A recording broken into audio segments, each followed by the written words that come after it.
to a higher degree than any of them. So also Joshua also owned the degree which he attained the instrumentality of Moses, and hence the rabbis, in discussing this matter, says that the face of Moses was like the sun, was like that of a sun, but the face of Joshua was like the moon. And what is the moon? But nothing but the reflection of the sun. The elders of the generation used to say, "Oh, the shame and disgrace." The meaning is Joshua himself was not worthy to attain the degree which he did, and it was due to instrumentality of Moses. And therefore Moses was like the sun, who gives his light to the moon, while Joshua was like the moon, which receives the light from the sun, having none of her own.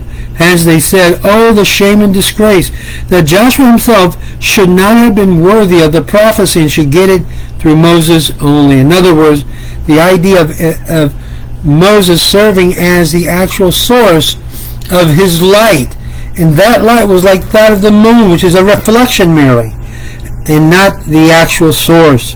Similarly, the 70 elders owned their prophetic gifts to the instrumentality of Moses, not having been worthy of it of their own right, and will come down and speak with thee there. And I will take the Spirit which is upon thee, and will put it upon them. The meaning is, though they are not worthy of it, on their account, hence when Joshua said to Moses, "Eldad and Meldad is prophesying in the camp," Moses replied, "Art thou jealous for my sake?" In other words, are you being aroused of jealousy because of me, because you want to protect me? He meant to say, you should not be jealous on my account, for the prophetic spirit comes upon them through my spirit and instrumentality. Would that the Lord's people were all prophets, would all do the same, on the account worthy of their own right, without my influence. Notice what Moses is saying. I would pray that God would go direct, and not because of me, but because they are now on the same level that I am. That the Lord would put his spirit upon them, not through my instrumentality, but they should themselves be worthy of prophetic spirit without any intermediary. See, Moses became an intermediary between God and the people. And that's not what Moses wanted. That's not what the future Mashiach wants. The whole idea is that through the idea of the Moses of our generation, which in this time we are absent of a true Moses, or he is hidden, the fact is Moses did not want intermediary between the people of God, Israel, and their God, but to be able to deserve this gift of prophecy directly. And this is what Eldad and Meldad were prophesying, that the fact that Moses was going to be taken away. The need of the medium may be explained as follows. When the spark of the sunlight strikes a bright body, like a polished mirror, it is reflected upon a dark place. When it is illuminated by the reflection, not having been illuminated before, similarly when the divine influence descends upon the perfect prophet, it is reflected from him one who is not worthy, and thus inspiring with the prophetic spirit one who is not perfect and not prepared, and causing him to prophesy. Still, even in the case of reflection, the one who is prepared gets a greater portion than he who is not prepared. So obviously, preparation counts a lot. My opinion is that there is reason why prophecy existed among the people of Israel in the land which they were in, and not among the nations of the other lands. The Shekinah, which means the divine presence, rested upon the ark and the tables of stone, and from these it was reflected like a ray of sunlight. And the prophetic spirit then rested upon a person who had in him a certain preparation analogous to the contents of the ark. That is, a person who really had the idea of the Torah, which is written upon the tables of the covenant. We find this illustrated in the prophecy of Samuel. He lay in his chamber, and the prophetic voice came to him from the ark, from the above the ark's cover, which was upon the ark that was then in Shiloh. Samuel himself did not know who called him, for he did not think that he was worthy of the prophetic gift, that he should hear a voice in the waking state in the prophetic vision. And therefore he arose from his bed and went to Eli the priest, until Eli understood, as we read, and Eli perceived that the Lord was calling the child. So what does he do?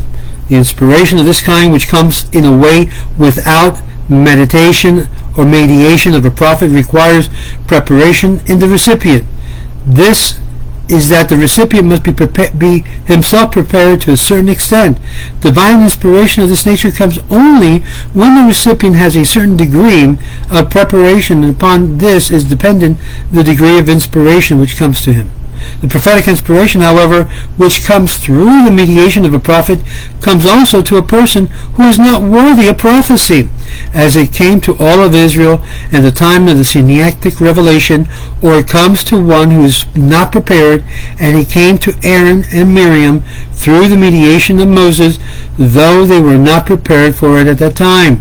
This is the reason why the Lord called Moses with Aaron and Miriam, so that the prophetic spirit should come upon them through the mediation of Moses.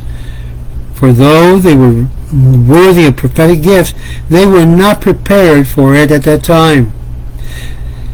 The matter requires much attention, for many learned men have wondered why God called Moses with Aaron and Miriam. It is worth noting that when the prophetic spirit came upon them through the mediation of a prophet, upon a person who is not worthy or who is not prepared, the recipient is able to pass it to another only when the nation has in its midst the ark and the tables. Moreover, after the ark disappeared, the unprepared could not get prophetic inspiration even through a prophet. This is why Baruch, the son of Neriah, did not receive prophetic gift through Jeremiah, because he was not prepared for it, and the ark had been hidden. Prophetic inspiration did not come to Haggai or Zechariah or Malachi, because they saw Jeremiah and Ezekiel and were more prepared for it than Baruch. But it did not teach others through them, because the ark was not there, and the inspiration they received was not sufficient to pass from them to others, since there was no ark.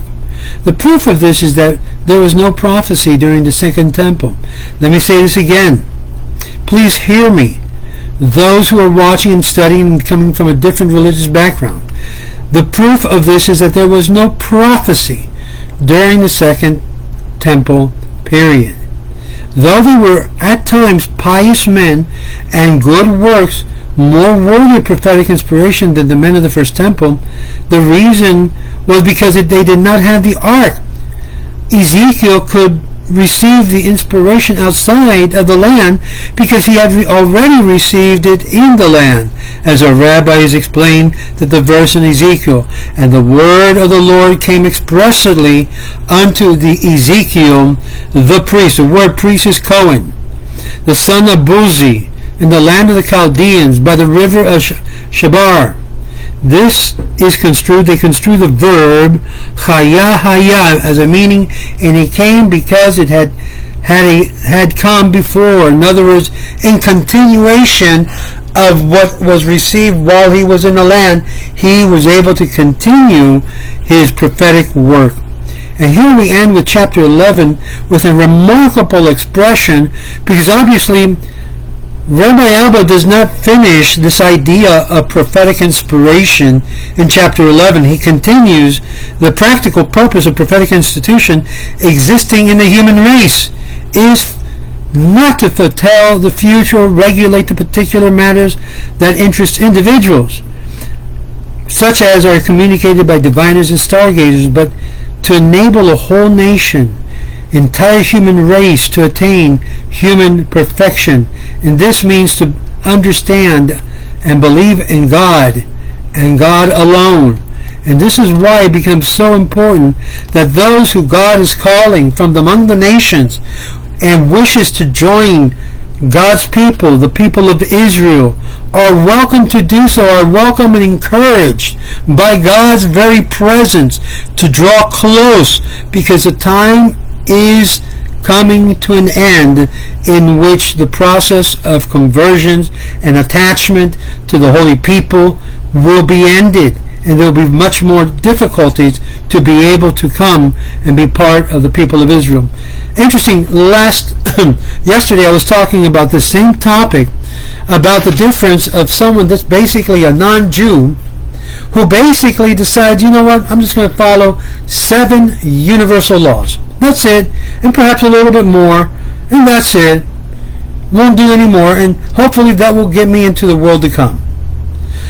There is no guarantee for the nations to have a portion of the world to come unless they do something, they have actions to their beliefs.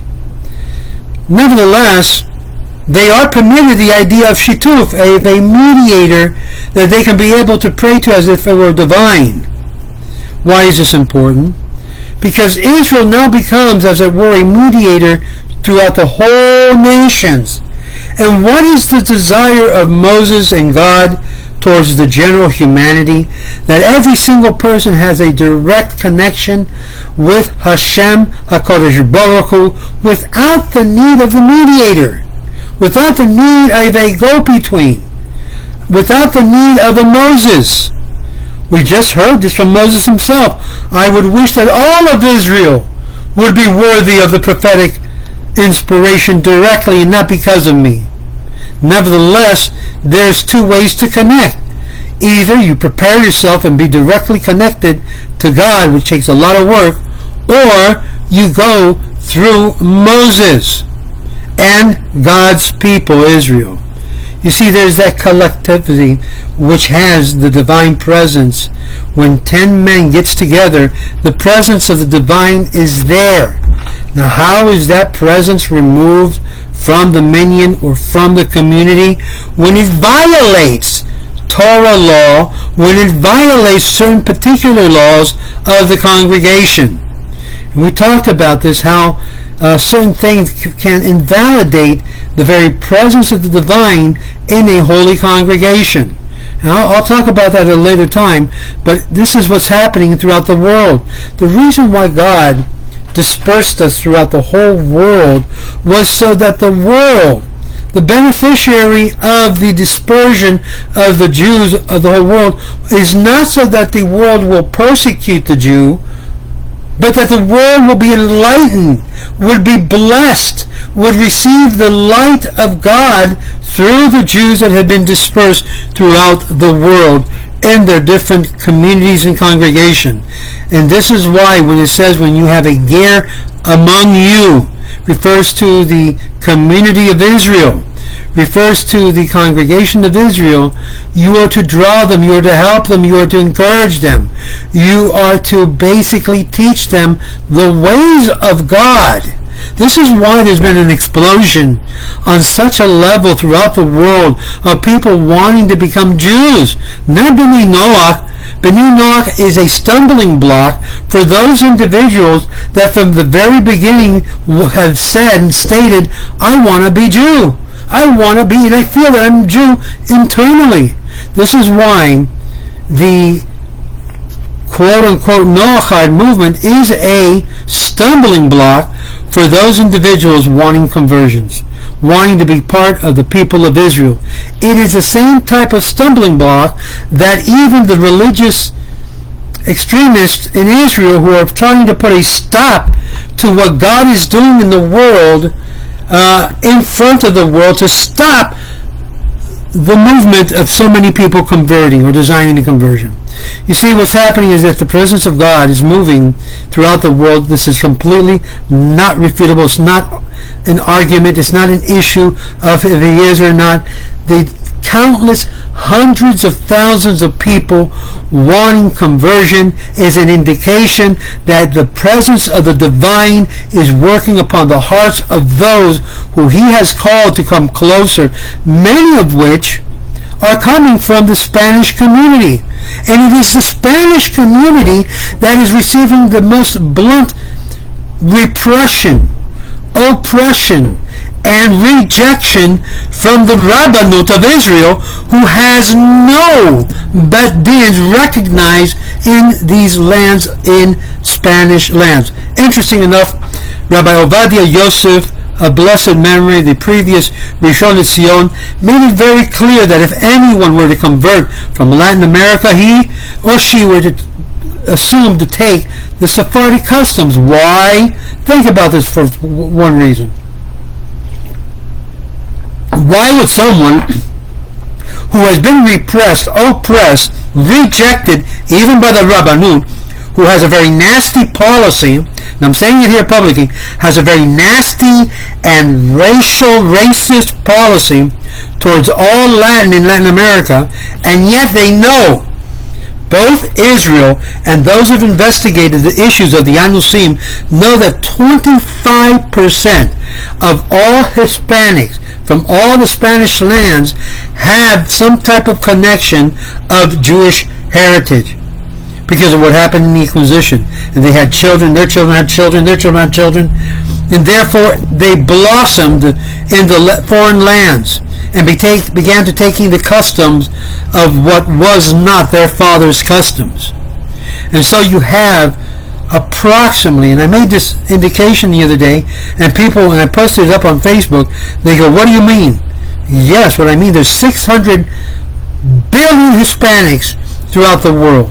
Now take 25% of that and figure the potentiality of how many Jews are in, at least those who have Jewish connections somehow, either father, mother, or way back, even though they have to go through a process of conversion now. How many come from some type of Jewish root? And today, many of them are coming out of the woodworks, and the Rabbanut can't handle it. And they're putting up type of stoppage to stop this immense flow of people coming in. I spoke about this in Spanish regarding why now many groups are putting additional stumbling blocks to have these people become B'nai Noach and push the B'nai Noach proposal before them before even considering conversions. It's very popular in Argentina. I mean, we have one guy out there in Argentina that purposely puts an obstacle for people who have more than 3 times said, no, I want to convert. No, I want to convert. No, I want to convert. And yet they still sell them the idea of the 7 universal laws. Enough! If you want to live a life as a religious believer in God, I suggest to you, my friends who are coming out of the Christian world, just dump the idol that is Jesus and keep going to your Christian church and influence those that are in there with the idea of the one God. That's the best solution. Don't get into the Noahide group. You're not going to find a community, an independent community of a structure. This has been always a problem among many B'nai Noach, is that they realize they don't have a community. They don't have an infrastructure. Remember speaking to Michael Katz, who was one of the early pioneers of the Noahidism in Atlanta, Georgia. At that time, he's now here in Hollywood, Florida. And he said to me very clearly, they should just basically convert. Because they're looking to create communities in which they don't have the authority nor the power to do so, and yet they're doing so, and they're mimicking what was created in the first century as a result of the Noahide movement of the first century.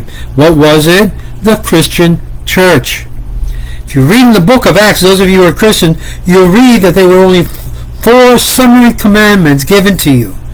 And if you want to do anything more than that, go learn about the law of Moses in the temple. Yet today, a non-Jew walks into the synagogue and he's kicked out.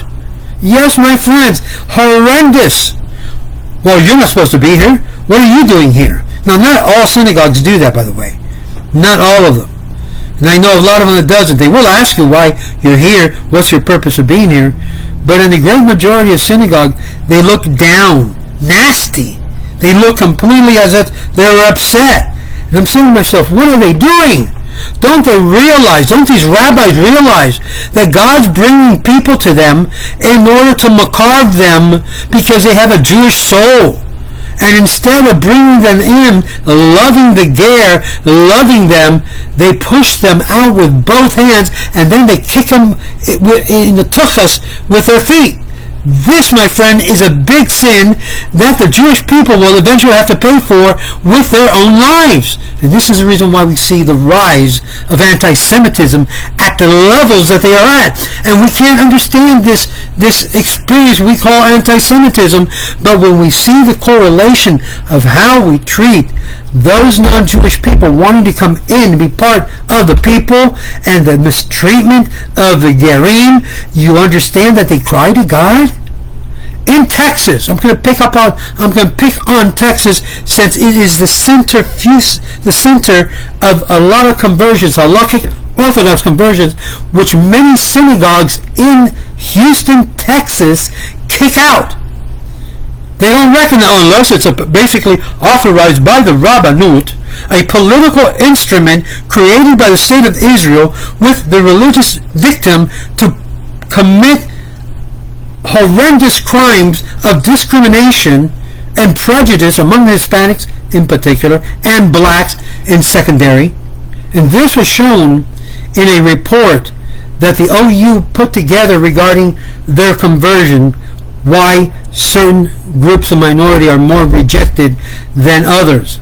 If you're white, if you have white skin, white pigmentation, you speak English, you have a greater likelihood to be converted if you come and enter into the gates of a Beit Din here in the United States. But if you happen to be Hispanic, if you happen to be the wrong color of skin, there's a likelihood that you will be rejected and dejected multiple times. Since when has God made exceptions of people?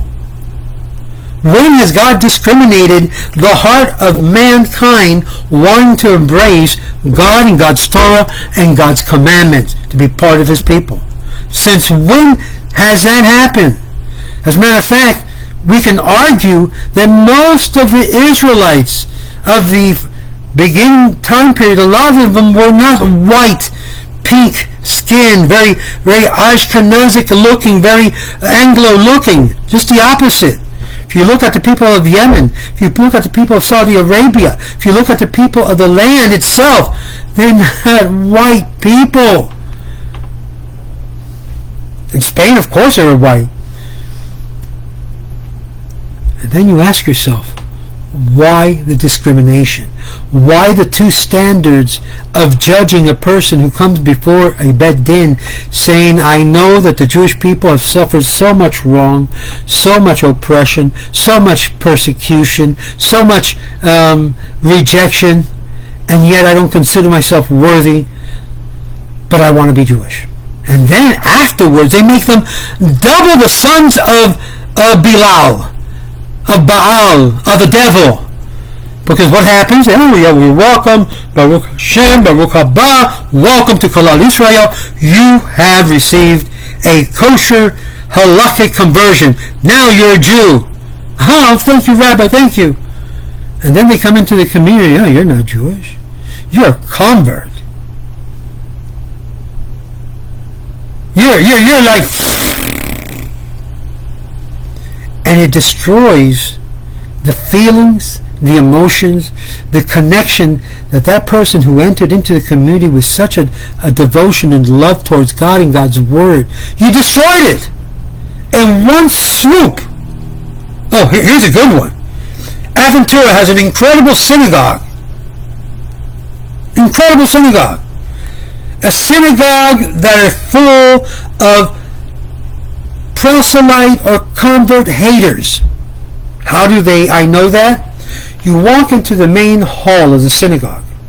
And when you walk into the main hall, there's a big letter that says, if you're a convert, don't expect to be called up for an aliyah to the Sefer Torah. We don't call converts to do aliyah. So are they a Jew or not? These people, which you'll see this primarily in the Syrian community, a lot of Syrian communities are changing, by the way, because they realize the big error they're committing. They're going against God, God's words, God's blessing. And as a result, they kick them out. They make them feel like second-hand Jews. There's no such thing as second-hand Jews. There's no such thing as second-hand children of God. And this is what they make you feel. I wish someone would take a picture of that sign in the synagogue and post it in all the social medias, everywhere, to let people know, don't go to the synagogue. Defund this synagogue. Don't sponsor this synagogue. This synagogue is full of hate and hatred of those who wish to embrace the divine presence. So what's the purpose of all your religiosity? What's the purpose of studying all Torah, which in one swoop you destroy it by your actions? And this is why I put a letter there. Why do people kick out people who want to enter and be part of the Jewish people? Because they have no knowledge of God, truly. They have hatred in their heart. They think that they're better than their fellow human beings. They have an antagonism against anyone who is not like they. And therefore they're in complete status of oppressing those who they can oppress.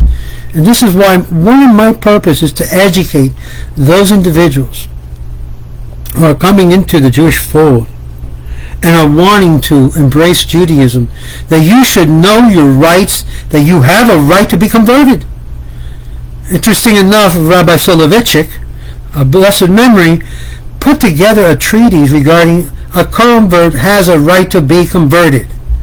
In other words, a person seeking to be converted has a right to have his conversion properly done. And unfortunately, because we're seeing that our Rabbanut in Israel is, instead of expanding Batei Dinim, what they're doing is reducing them. Here in Florida, we used to have 3 to 4 Bet Dins that were recognized. One of them, which I had the blessing to be able to be involved in, with Rabbi David Raphael Lehrfield, of blessed memory, he was attacked profusely by other Bet Dins that wanted the business of conversion, but more so of the divorces, because they make a lot of money. And they kept to the last day insinuating to get him off the list. Finally, the competing Bet Din was able to achieve that after several complaints to the Rabbanut, saying, well, he's already old, he's losing it. And I knew Rabbi Lehrfield, even to his last days, he was always a very sharp individual. And every single rabbi that dealt with him knew he was a very sharp and accurate in everything he did and said. And yet, he became the target of the Rabbanut in Israel and finally had his name removed. This is the end of his life, and they damage his years and years of service, of love towards God, towards the convert. He was one of the only rabbis that basically told the Rabbanut, you know what? I'm not listening to you.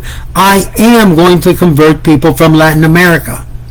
Whole communities flew down here, and were converted and went back as Jews, recognized. The Rabbanut did not like that. They got upset that he did that.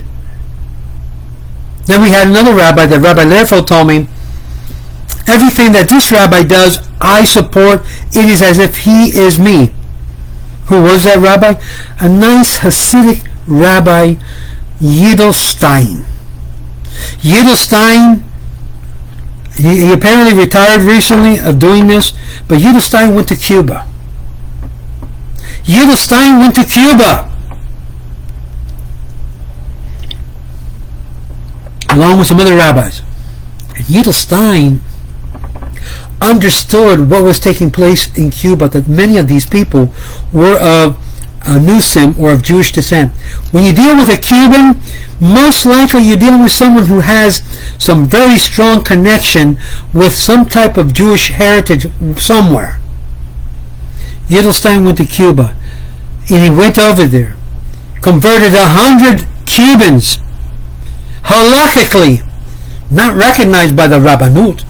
Many of them were able, thank God, to go and leave Cuba and are now today in Israel. Some of them have become rabbis. But I want you to understand, had it not been for the work of Yidel Stein, and we're also in Cuba, I'm not saying no, our organization is there in Cuba, And we don't have 100, but we definitely are up there in numbers as well. And we will continue to do halakhic conversion as long as God gives me the strength to do so, because there is no bet din here in America that is willing to deal with what Yuval Stein had to deal with, what I'm dealing with, and not only only in Cuba, but worldwide. Indonesia. You see how Indonesia is growing with Jews, because many of the people from Indonesia also has similar situations. Rabbi Yaakov Baruch is leading an incredible multiple community. I remember when I spoke with Tovia Singer, who used to have a community there in Jakarta, Indonesia. And I asked them these 7 questions. No, we are teaching them B'nai Noach, but these people don't want B'nai Noach. They want to be Jews.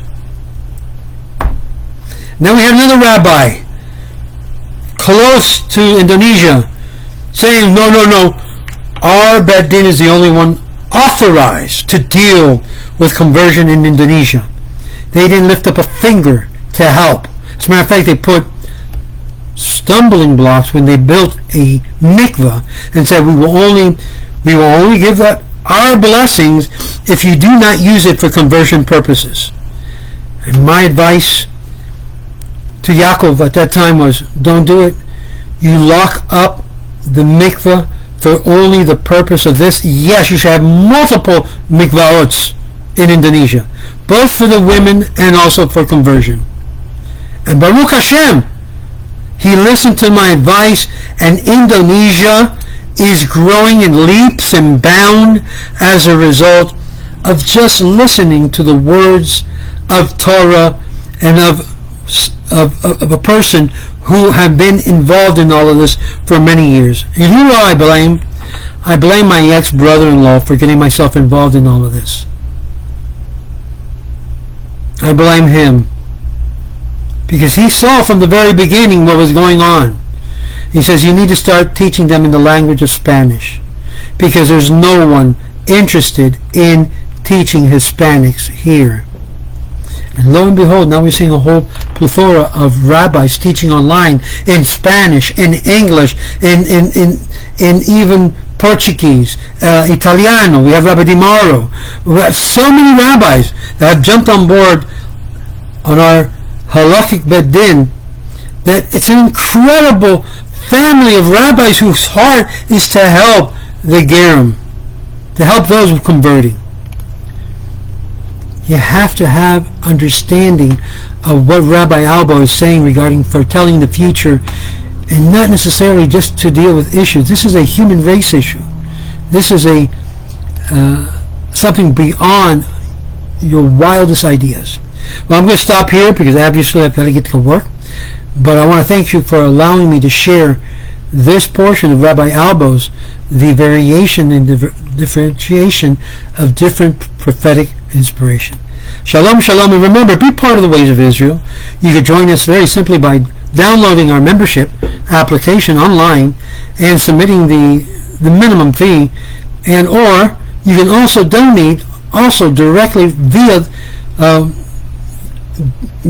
Facebook. There's like a little sign of a hi or thank you. It's like $1.99 just to say thanks. You also have where you can donate to PayPal or Zelle. It's all listed below. Just be part of what we're doing.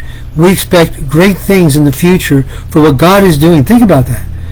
It's over 60 million Hispanics can be reached out and be helped to join Kalal Israel. What would Israel do with 60 million Jews? Think about that. What are the ramifications of Israel having over 60 million Jews in the land? Don't worry, Israel. You have a lot of land. We have a lot of people that are wanting to enter in and be part of Kalal Israel. Can you handle it? Can you make the changes that will fit and make Israel strong and religiously prosperous?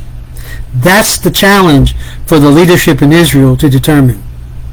That's the challenge that I believe Israelis voted for a government to the right that will uphold and embrace religious ideologies over political and liberal leftist ideas. It's time for a change, and that change has to do with Torah and Torah value. Once the Jewish people embrace Torah, they're going to have to dump their leftist, liberals, extremist, socialist, and corrupt ideas. Shalom, shalom, and may Hashem bless you.